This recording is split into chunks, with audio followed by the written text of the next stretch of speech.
My girlfriend said, "Stop being so dramatic, it's just flirting," when I saw her giving her number to a guy. I said, "You're right, I am being dramatic." Then I did something so dramatic it made her sob to her friends. I, 26M, thought I had found the perfect relationship. We'd been together for 2 years, living together for 8 months, and I genuinely believed she was the one. That belief shattered on a random Thursday evening at our usual bar. I was running late from work, texting her that I'd be there in 15 minutes. When I walked in, I spotted her immediately at our regular corner table. What I didn't expect was seeing her lean across the table towards some guy I'd never seen before, writing something on a napkin with that flirty smile I thought was reserved for me. My stomach dropped. I watched her slide the napkin across to him, saw him grin and pocket it. When she finally noticed me approaching, her expression didn't even flicker with guilt. She introduced him as someone she'd just met, acting like nothing had happened. I asked her what she'd written on that napkin. She laughed it off, saying it was just her number and that he seemed nice.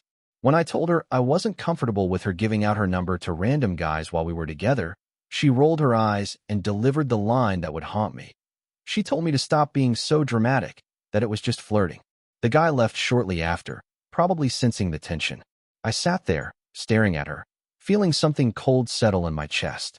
She kept talking about how I was overreacting, how I was being possessive and jealous. She said flirting was natural and harmless, that I needed to trust her more. I took a deep breath and told her she was absolutely right. I was being dramatic. She looked relieved, probably thinking she'd won the argument. What she didn't know was that I'd already decided something in those few minutes of watching her dismiss my feelings so casually. If she thought my reaction to her giving out her number was dramatic, I was about to show her what real drama looked like. I started planning that night. First, I went through our shared social media.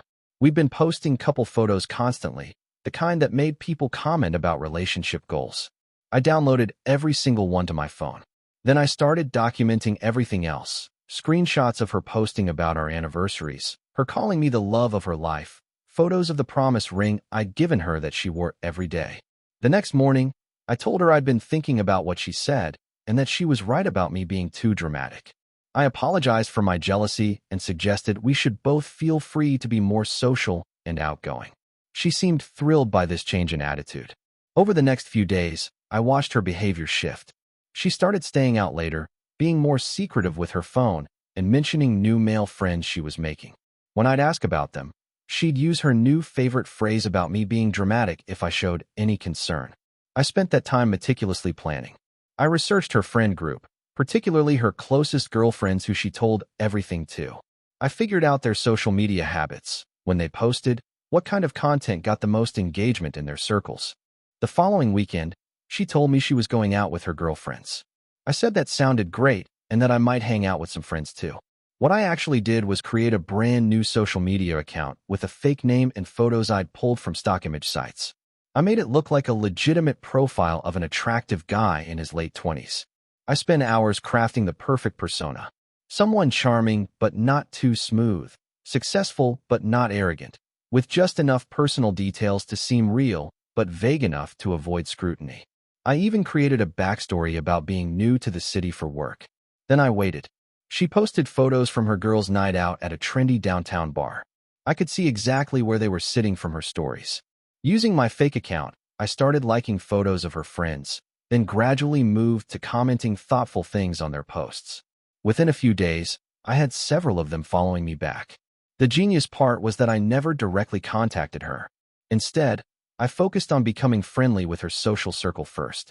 I'd comment on group photos, like their stories, even started casual conversations with a couple of them about city recommendations since I was supposedly new in town. After about a week of building this presence, one of her friends mentioned me to her. I know this because she came home that night and casually asked if I knew anyone named the fake name I created. I told her I didn't think so and asked why. She said one of her friends had met this really nice guy online who seemed perfect for her single friend in the group. I had to bite my tongue to keep from smiling. Over the next few days, the friend group became increasingly excited about setting up their single friend with this mysterious perfect guy they'd all been chatting with. They started showing his profile to each other, discussing how attractive and charming he seemed. Meanwhile, my girlfriend continued her new flirting habits.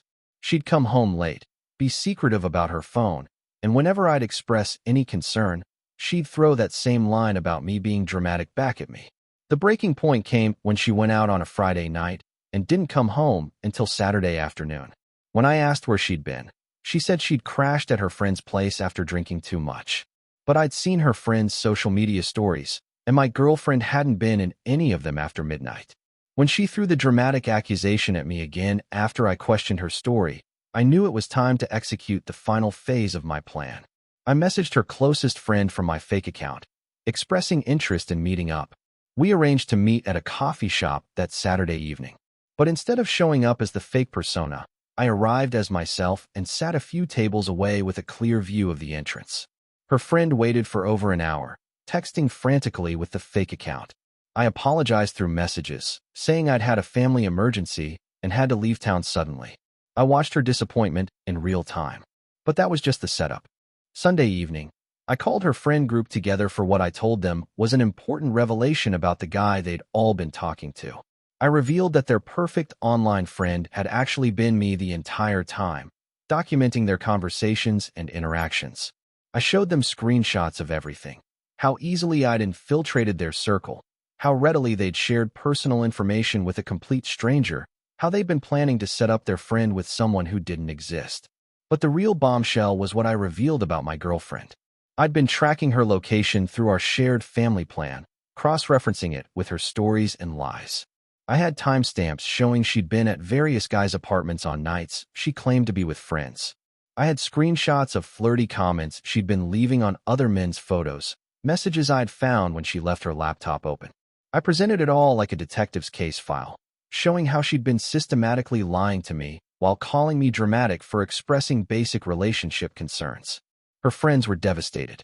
They realized how easily they'd been manipulated, but more than that, they were furious that my girlfriend had been lying to them too.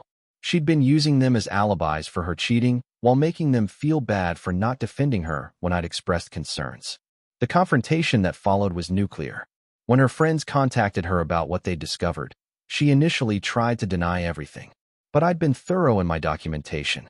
Every lie, every inconsistency, every time she dismissed my concerns while actively betraying our relationship.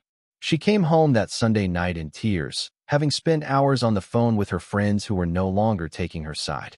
She tried to turn it around on me, accusing me of being manipulative and crazy for creating a fake profile. I told her she was absolutely right again. What I'd done was manipulative and dramatic. But I pointed out that she'd taught me that dramatic behavior was acceptable when she dismissed my reasonable concerns as being too dramatic. I'd simply taken her advice and stopped holding back my dramatic tendencies. She broke down completely when she realized that her entire friend group now saw her as a liar and a cheater. These were friends she'd had for years, relationships that were now permanently damaged because of the lies she'd told them about me and her behavior.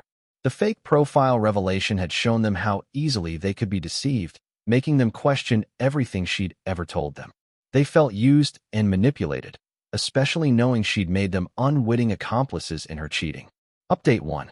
She spent the next few days trying to salvage her friendships, but the damage was done.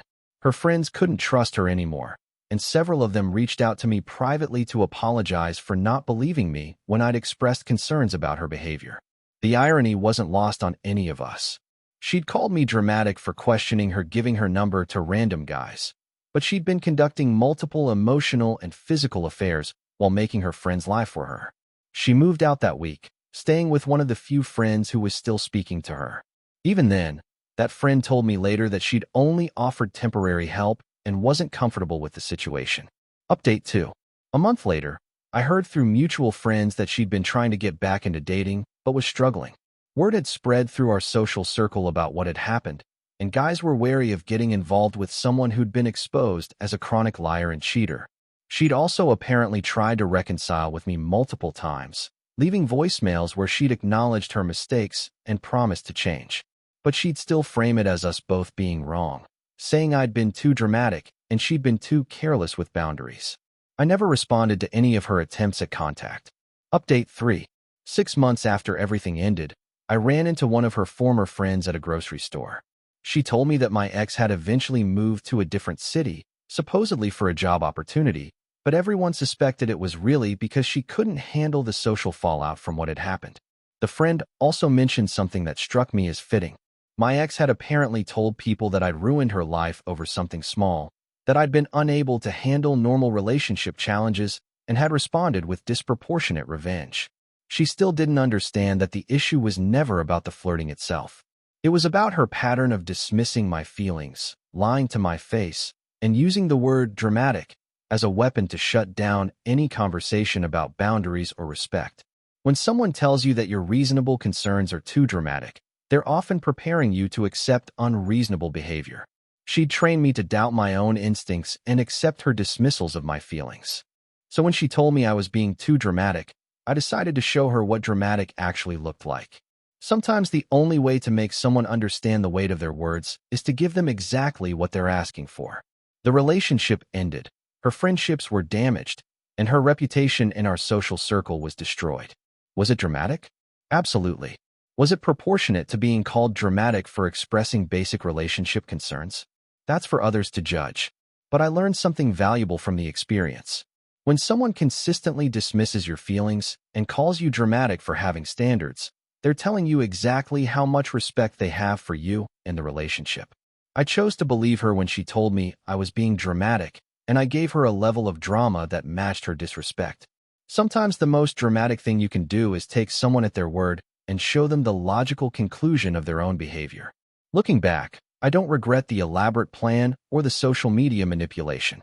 She'd made me feel crazy for months, gaslighting me into thinking my concerns were unreasonable while she was actively betraying our relationship. The fake profile wasn't just revenge, it was proof.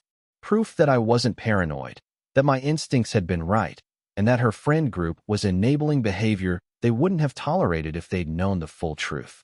She called me dramatic for caring about our relationship. So I showed her what drama looked like when someone stops caring about protecting a liar's feelings and starts caring about exposing the truth. The sobbing phone calls to her friends weren't because I'd been cruel. They were because she'd finally been caught in a web of lies so extensive that even her closest friends couldn't defend her anymore. Sometimes being dramatic is exactly what the situation calls for. If you'd like to see more stories like this, a gentle tap on the subscribe button would mean the world to us. Please subscribe.